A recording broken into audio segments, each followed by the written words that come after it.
Sa maliliit na hakbang, ramdam ang kabutihan.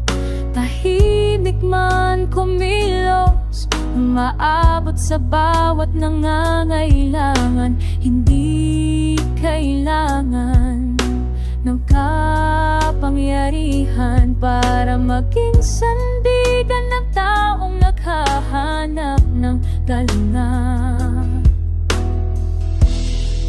Lumilipas ang panahon, ngunit ang malasakit niya'y nananatili.